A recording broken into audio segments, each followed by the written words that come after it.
YouTube, it feels like it's been forever since I did a video dedicated strictly to a rare part off this car.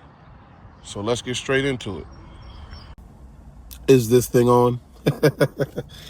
Okay, so, oh man, if you've been paying attention, following the page, you know here lately, I've been giving you my work week, and then we'll do like a rare JDM part review at the end of the video. But, I have to be honest with y'all, like, it wasn't working.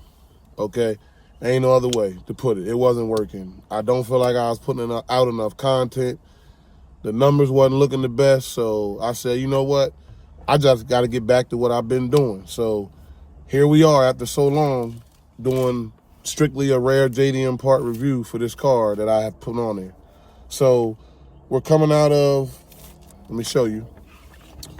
As usual, now we back in the book again. For a few parts we weren't in the book, but we're back in the book. So we're coming out of the Honda Access magazine, and we're coming off of page 5. So page 5, Honda Access magazine.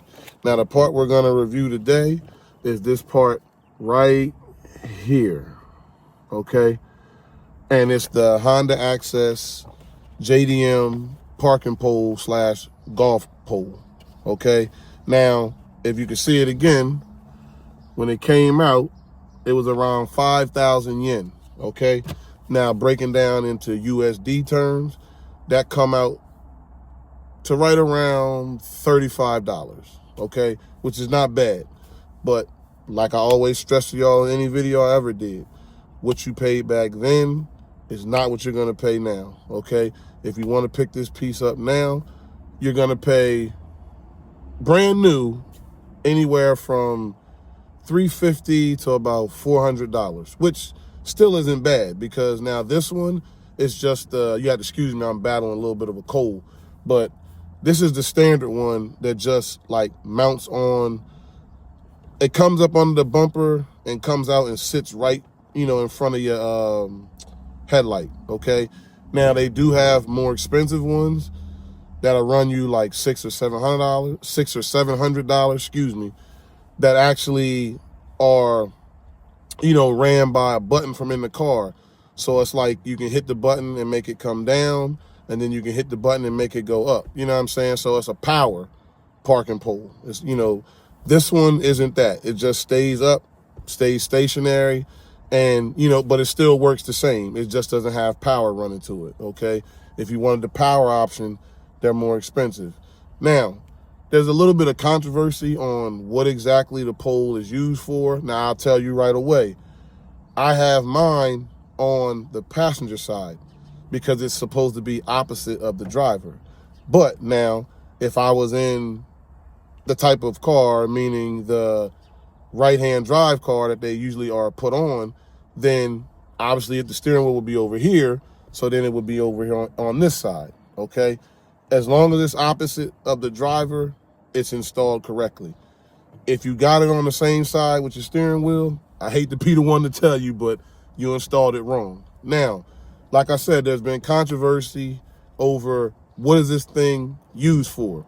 Now, if you know better than I do, you can leave it down in the comments, but I'm just saying from what I've heard, this was mainly used for, like it says, a parking pole. So it's to kind of let you know when you pull up how close you are, like a visual aid of how close you are to the curb, but also it helps you as far as distinguishing the distance of you versus the car in front of you, okay? So that's what I've been told is used for. Now, like I said, if I'm wrong, you can correct me down in the comments. I have no problem being corrected.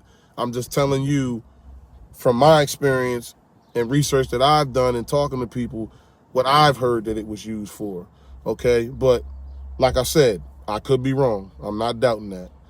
Now, does it look as good as the power ones? I'm gonna say no, honestly, because at least with the power ones, like I said, you can press a button and drop it down where you don't see it and you just see a flush bumper, okay? But at the same time, you got to understand the reason why I went with this is because these cars are getting older, which means these parts that we find now have gotten older too, have sat around and stuff like that. I didn't want power for the simple fact that I didn't want to run into an electrical problem later on. So I figured if I just get this one, you know what? It does the trick. It lights up. It does the job. I'll show you what it looks like at night lit up right here.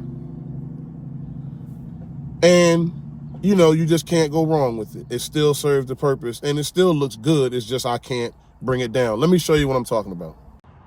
Okay, so let me show y'all what I mean. So you see what I mean when I say like it's just stationary, like it doesn't go up and down. Now, a lot of people, when they see like pictures of my car, they'll ask me like, what's that thing on the headlight? Because they think that it's attached to the headlight. But if you look closely, like the wires and stuff come up from underneath the bumper, and then it comes up like right over top of the bumper. But you can't see that because in between the bumper and the bottom of the headlight, you know, it has like this rubber boot on it.